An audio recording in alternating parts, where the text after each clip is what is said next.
예, 안녕하세요. 예, 무수TV 서정구 대표입니다.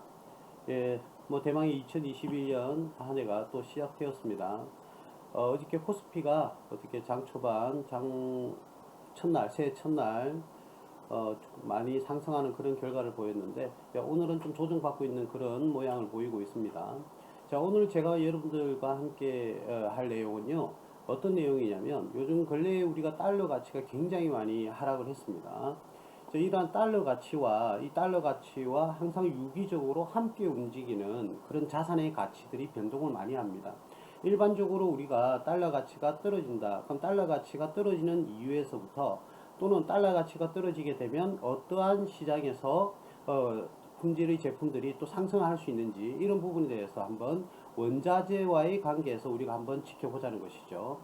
자, 먼저 여러분들 보시는 화면과 같이 달러 가치가 굉장히 이렇게 하락하는 이런 모습을 우리가 발견할 수가 있습니다. 작년 3월 달부터 현재 2021년 1월까지 달러 가치가 끊임없이 이렇게 하락을 하고 있는데 여러분들도 잘 아시다시피 우리가 지금 코로나19로 인해서 작년부터요 굉장히 전 세계들이 팬데믹 현상으로 인해서 굉장히 지금 경제 환경이 어려워지고 있습니다. 자, 이러한 경제 환경이 어려워지다 보니까 국가가 경제를 활성화시키고 또 경제를 성장시키기 위해서 침체를 막기 위해서 끊임없이 돈을 많이 풀고 있어요. 그래서 미국에서 달러를 풀고 중국은 위안화를 풀고 유럽이라든지 일본 각각 자국 화폐를 끊임없이 풀어서 경제 충격에 방어하기 위해서 이렇게 노력들을 다 하고 있거든요.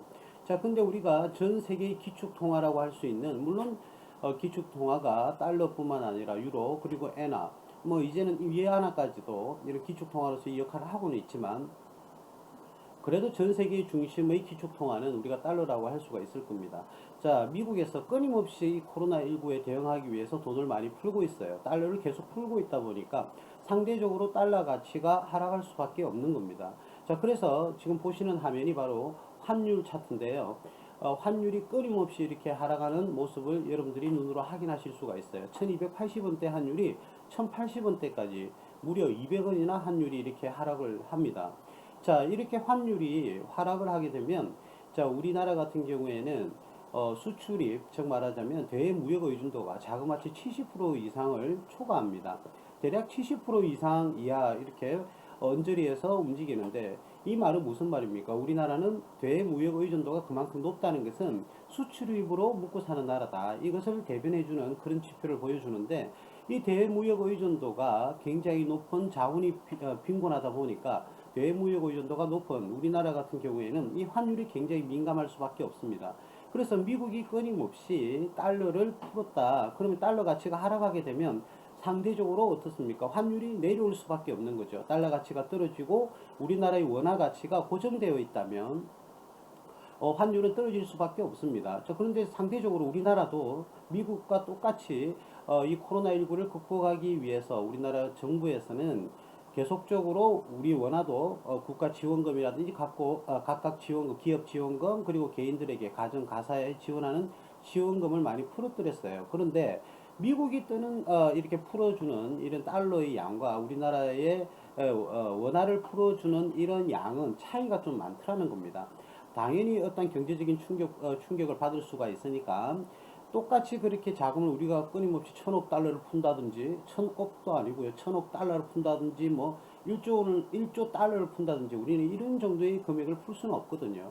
상대적으로 이렇게 환율이 떨어지는 이유는 여러 요인들이 있을 수 있으나 코로나19로 인해서 미국의 달러 푸는 양과 각국에서 푸는 자국의 화폐의 양을 푸는 양이 다르기 때문에 이렇게 달러 가치가 하락하면서 환율이 하락할 수밖에 없는 겁니다. 자, 그런데 실질적으로 우리나라는 대외무역 의존도가 제가 말씀드렸다시피 70%에 육박을 하거든요. 자, 그럼 이런 70%에 육박하는 이러한 대무역 의존도에서 환율의 변동은 경제에 큰 충격을 올 수가 있다는 겁니다. 그래서 우리나라 한국은행에서는 금리를 지정을 할 때 이런 환율을 고려해서 지정을 하기도 하고 또 미국 달러를 푸는 그런 양에 비례해서 우리나라의 원하는 얼마만큼 지원금을 내줘야 되느냐 이러한 것들도 경제적인 재반적인 요소들도 우리가 다 충격을 주니까 고려해서 반드시 원화를 얼마만큼 지원을 해줄 것인지 시장에 얼마만큼 원화를 풀어줄 것인지에 대한 이 계획과 그리고 그에 대한 대응을 아주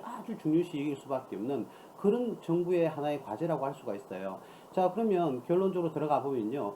달러의 가치가 이렇게 떨어지다 보면 우리나라의 중소기업과 우리나라의 대기업에 어떠한 특별한 문제점을 가져올 수가 있는 겁니다. 예를 들어서 수입을 해서 원자재를 수입을 해서 가공을 해서 다른 나라에 수출을 한다. 그러면 상대적으로 수입하는 입장에서는 환율이 떨어지는 게 좋을 겁니다. 그죠? 환율이 떨어지는 게 좋지만 상대적으로 수출하는 중소기업이나 대기업들은 굉장히 뭡니까? 수익성이 떨어질 수밖에 없는 겁니다. 그래서 실질적으로 우리나라의 대기업이 환율이 많이 올라가게 되면 수출 대금이 원화로 환산되는 금액이 크기 때문에 수익은 더 커지는 것이죠. 그런 식으로 대기업이 수출을 많이 해서 한차익을 많이 내고 수익을 극대화시킨다면 이러한 수익은 중소기업으로 어떻게 해요? 이익이 전가가 되는 낙수 효과를 기대하기도 했습니다. 실질적으로 현 정부가 아니라 요 앞 전 정부 이명박 정부 때는 고환율 정책을 펼쳤었죠. 그래서 뭐 대기업의 위하고 중소기업은 죽으란 말이냐 이런 식으로 뭐 말들이 많이 나오기도 했는데 그런 정치적인 부분은 우리 정치가들이 알아서 하고요. 자, 제가 여기서 지금 말씀드리고자 하는 부분은 어떤 부분이냐면 서두에도 말씀을 드렸듯이 환율이 이렇게 끊임없이 하락을 하고 있다. 자, 그럼 과연 이 환율이 하락할 때 다른 시장은 어떤 것이냐 이런 거죠. 다른 시장은. 자, 우리가 일반적으로 지금은 화폐, 예를 들어서 여러분들이 미국의 달러를 보유하고 있다고 생각을 한번 해볼게요. 그런데 이러한 여러분들이 보유하고 있는 미국의 달러가 화폐 가치가 떨어진다? 즉 말하자면 구매력이 떨어진다는 소리입니다. 예전에는 1달러를 들고 가면 아이스크림을 사 먹을 수 있었으나 지금은 2달러를 들고 가야 아이스크림을 사 먹을 수 있다는 겁니다. 그러면 결과적으로 어떤 결과가 나오죠? 바로 그렇습니다. 바로 이게 물가가 상승한다는 결론이 나오죠. 화폐 가치가 떨어지게 되면 상대적으로 물가가 상승한다는 말이 되거든요. 그러니까 결과적으로 우리가 달러를 보유하고 있는 사람은 달러를 가지고 있는 것보다는 다른 자산을 보유하고 있는 게 훨씬 더 이익이라는 그런 결과가 나오는 거예요. 자, 그렇다면 여러분들이 달러를 지금 보유하고 있다면 달러를 화폐 가치가 계속해서 떨어지니까 달러를 보유하고 있기보다는 물건을 보유하는 게 훨씬 더 이익이다. 이렇게 볼 수가 있는 겁니다. 그러면 일반적으로 우리가 이런 말들을 해요. 달러를 판다. 자, 달러를 팔고 다른 걸 사야 된다. 자, 달러를 매각을 하겠다. 자, 이런 말들을 하는데 말이죠. 달러를 판다는 개념이 어떤 개념이냐면 쉽게 이거예요. 내가 보유하고 있던 달러를 예를 들어서 석유를 산다? 그렇게 하면 어떻게 됩니까? 나는 달러를 팔게 되는 결과가 나오는 것이고 나는 어떠한 자산으로 대체를 해버립니까? 예, 석유로 대체가 되는 것이죠. 자, 그래서 일단 달러를 처분한다는 말은 이 부분에서 굉장히 중요한데 달러를 처분한다는 말은 그 달러로 다른 자산으로 편성을 한다 이런 뜻이거든요. 그렇다면 우리가 그러한 과제가 발생했다. 우리가 이러한 명제가 나왔다면 우리가 어떤 부분을 우리가 확인을 해봐야 될까요? 달러 가치가 떨어지게 되면 상대적으로 가치가 오르는 자산이 나올 거라는 겁니다. 일반적으로 우리가 보시는 화면을 한번 보시면요. 달러가 떨어졌다. 그럼 바로 두바이유를 한번 해볼까요? 자, 이런 식으로 두바이유 우리가 이 세계 3대 석유가 있죠. 그죠? 우리가 알고 있는 두바이유라든지 또는 텍사스유 그리고 유럽지에서는 브렌트유 이렇게 세 가지가 나오는데 이런 식으로 달러 가치가 떨어지다 보면 다른 실질적인 자산의 가격이 상승한다. 보시는 화면과 같이 두바이유의 가격이 이렇게 올랐고요. WTI 뉴욕 선물. 자, WTI 가격도 이런 식으로 상승하는 모습을 여러분들이 지켜보실 수가 있다는 겁니다. 자, 그렇다면 여러분들이 염두에 두셔야 될 것은 무엇일까요? 달러 가치가 그만큼 떨어지고 있다는 것은 그 달러로 다른 어떠한 재화를 매수를 하고 있다. 이렇게 생각을 하시면 된다는 거죠. 그러면 달러 가치가 떨어지면 반드시 상대적으로 오르는 자산이 있을 것이다. 그게 바로 기본적으로 우리가 원자재입니다. 원자재. 자, 우리가 원자재를 우리가 검색을 한번 해볼까요? 자, 원자재의 가격이 그렇다면 실질적으로 많이 오르고 있느냐? 예, 여러분들 보시는 바와 같이 동이라든지 알루미늄, 아연 뭐 이런 것들이 굉장히 많이 지금 오르는 모습을 보여주고 있다는 것을 눈으로 확인하실 수가 있을 거예요. 길이라든지 밀이라든지 뭐 대두라든지 자, 이런 식으로 항상 여러분들께서 염두에 두셔야 될 부분은 어떤 부분이냐. 자, 지금 보시는 화면이 바로 대두입니다. 대두. 자, 이 지금 대두 가격이 이렇게 많이 상승하는 것을 또 보고 있고 밀도 오르고 다른 각각의 원자재 금이라든지 은이라든지 이런 가격들이 다 오르고 있다는 것이죠. 그렇다면 여러분들이 이제는 이제 여러분들이 상식으로 좀 자리 잡으셔야 될 것이 무엇이냐. 달러 가치가 그만큼 떨어졌다는 것은 환율이 떨어졌다는 것인데, 달러 가치가 떨어졌다는 것은 달러를 팔았다는 겁니다. 그런데 이때 달러를 팔았다는 것은 달러를 주고 제가 원화를 가져왔다. 이것도 달러를 팔았다고 얘기는 할 수가 있긴 해요. 그런데 일반적으로 달러를 팔았다라는 의미를 어떻게 이해를 하시면 쉬우냐면, 그 달러로 다른 재화를 매수를 했다. 그러니까 달러를 주고 옥수수를 사든 대두를 사든 금을 사든 은을 사든 뭐 예를 들어서 다른 석유를 사든 이런 식으로 다른 자산을 샀다, 이렇게 생각을 하시면 간단합니다. 그러니까 달러 가치가 그만큼 떨어지면 달러를 보유하고 있는 사람이 어떻습니까? 상대적으로 가치가 화폐 가치가 떨어지다 보니까 다른 원자재 등의 가격들이 상승할 수밖에 없다. 원자재, 뭐 아까도 말씀드렸지만 기리, 대두, 뭐 금, 은, 그리고 석유, 기타 다른 원자재의 가격이 상승을 하고 있다. 이렇게 생각을 하시면 되는 겁니다. 자, 그렇다면 우리가 그러면 뭐야, 달러 가치가 점점 떨어지는 것이 예상이 되고 미국 내에서 경제를 활성화시키기 위해서 계속적으로 달러를 푼다. 그럼 달러 가치가 떨어질 것인데, 그럼 달러 가치가 떨어지게 되면 다른 원자재 가격은 상승하는가? 예, 그렇습니다. 예, 그렇다니까요. 예, 그래서 그런 부분을 여러분들이 염두에 두신다면 여러분들 주식 투자가 굉장히 쉬워질 수가 있는데요. 왜 이게 중요하냐? 여러분들 상식적으로 생각을 한번 해보세요. 원자재 가격들이 이렇게 오르면 그러한 원자재를 가지고 제품을 생산하는 그런 기업들이라면 결국은 매출 가격이 상승할 수밖에 없어요. 매출 가격이 상승하면 그 기업의 이익은 더욱더 극대화될 수밖에 없는 것이죠. 이익이 극대화되면 어떻습니까? 주가가 상승합니다. 자, 그러면 더 간단하게 단순하게 우리가 이러한 논리를 갖다가 우리가 논리를 우리가 머릿속에 집어넣기 싫다, 힘들다, 귀찮다 했을 때는 간단하게 이렇게만 생각해 보셔도 됩니다. 주식시장은요, 뭐 어떤 것도 마찬가지겠지만 주식시장에서는 100%라는 게 없습니다. 그죠? 우리가 신이 아닌 이상. 절대적으로 이거는 무조건 2000% 간다, 무조건 3000% 간다. 이거는 사실은 좀 말이 안 되죠. 본인이 신입니까? 그건 아니고요. 우리가 어떤 식으로 대응을 해주면 여러분들께서 조금 더 주식 투자의 활용성이 높으냐, 이 부분을 제가 말씀을 드리고 싶은 것이고, 달러 가치가 떨어지게 되면 결론은 뭐냐? 주가가 상승한다는 결론이 나온다는 겁니다. 우리나라는 그러면 미국 시장에서 돈을 많이 푼다. 그러면 결과적으로 화폐 가치가 떨어지면 물가가 상승하는 인플레이션이 일어나요. 인플레이션 현상이 일어난다는 것은 그만큼 그 기업의 매출과 이익은 더욱더 성장할 수밖에 없고, 매출과 이익이 성장한다면 어떻습니까? 예, 당연히 주가는 상승하는 것이죠. 그래서 달러 가치가 떨어지게 되면 어떻다고요? 주가는 상승한다. 왜? 달러가 많이 풀리면 인플레이션 현상이 일어나니까. 이러한 결론을 가져올 수가 있다는 겁니다. 그런데 지금 현재 우리가 달러가 지금 굉장히 많이 달러 가치가 떨어졌습니다. 예, 달러 가치가 굉장히 많이 떨어졌습니다. 제가 이 부분에서 그러면 달러 가치가 많이 떨어졌으니까 주가는 많이 상승했는가? 실질적으로 우리나라의 코스피만 보더라도 말이죠. 굉장히 지금 코로나 이후에 작년 3월 중순 이후부터는 주가가 굉장히 지금 상승을 해서 곧 3,000원대를 지금 어떻게 해요? 바라보고 있는 그런 상황이거든요. 이러한 것은 바로 그러한 맥락과 함께 한다는 것이죠. 그러니까 우리가 단순하게 우리가 차트를 그리고 이러고 저러고 이러한 것들도 하나의 스킬, 기술이 될 수는 있습니다. 그러나 제가 여러분들께 이 시간에 말씀드리고 싶은 것은, 자, 이러한 식으로 코스피의 상승과 코스피의 하락은 미국의 다우지수의 상승과 하락과도 어떻게 동조 현상을 일으키니까, 이러한 상황에서 우리가 한마디로 이 코스피를 우리가 예측하는 하나의 방법으로서는 달러의 가치를 지켜보면 우리나라의 코스피와 다우지수를 예측할 수 있다. 이런 부분을 제가 말씀드리고 싶은 겁니다. 자, 그런데 많은 분들이 지금 코스피가 과하게 올랐다, 3,000원 한번 찍고, 그죠?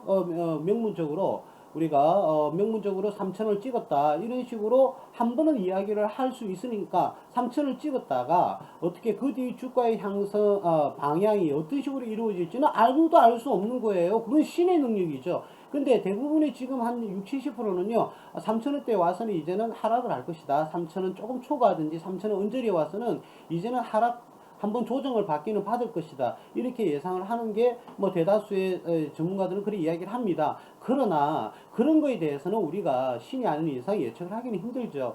자, 그런데 결국은 제가 말씀드리고 싶은 것은, 제가 주가가 3,000원에서 4,000원을 간다, 5,000원을 간다, 코스피 지수가 이러한 부분을 드리고자 하는 게 아니라는 겁니다. 그거는 신의 영역인 거예요. 결국은 나중에는요, 3천원, 4천원이 아니라 만 원까지도 가죠. 당연합니다. 왜? 결국은 그 나라에 어느 나라든 물가는 상승할 수밖에 없으니까 결국은 코스피 지수도 상승을 할 수밖에는 없다. 그러나 한 번의 조정 구간은 그칠 수는 있으나, 그쵸? 자, 그렇다면 만약에 우리도 나름대로 한번 예측을 한번 해볼까요? 만약에 주가가 떨어진다 그러면 이 라인대까지는 한 번은 조정을 받을 수는 있다. 예, 받을 수는 있겠죠. 자, 그러나 이러한 언저리에서 2,500원 언저리에서 다시금 결국은 코스피 지수는 조정은 받을 수는 있으나, 조정은 받을 수는 있다. 조정은 받을 수는 있으나 결국은 코스피 지수는 상승할 수밖에 없다라는 겁니다. 결국은 그 나라든 어떤 나라든 화폐 가치는 점점 물가 상승에 기인해서 떨어질 수밖에 없고, 물가가 상승한다는 것은 주가를 상승시키는 요인이 될 수밖에 없기 때문에 결과적으로는 우상향에서 결국은 지수는 올라간다. 그러나 얼마 정도의 충격을 받느냐, 얼마 정도의 충격을 받느냐, 이러한 부분이 일단은 조정 구간은 있기 때문에 이 조정 구간이 지금 나올지 나중에 나올지 그거는 어떻게 신이 아닌 이상 예측을 할 수는 없다. 자, 그런데 일반적으로 제가 봤을 때는 2,800원 언저리나 또는 2,500원 언저리까지는 조정은 받을 수 있지 않을까. 이것도 제 예상입니다. 제 생각은 그렇고요. 그렇게 2,800원과 2,500원이 아니네요. 정확하게 한번 볼까요? 제가 여러분들께 실수를 하면 안 되니까 대략 2,450원, 2,450, 2,500원 언저리 되겠네요. 2,500원 언저리와 2,700원 정도 될까요? 예, 보면 대략 2,700원 정도에서는 한번 그까지 조정은 나오지 않을까. 그러나 우리 많은 투자자분들, 그러나 결국은 주가는 코스피 지수는 우상향에서 상승할 수밖에 없다. 그러니까 우리가 가장 중요한 게, 이렇게 만약에 조정을 받는다고 한다면 많은 투자자님들이 두려워하고 걱정하는 건 당연합니다.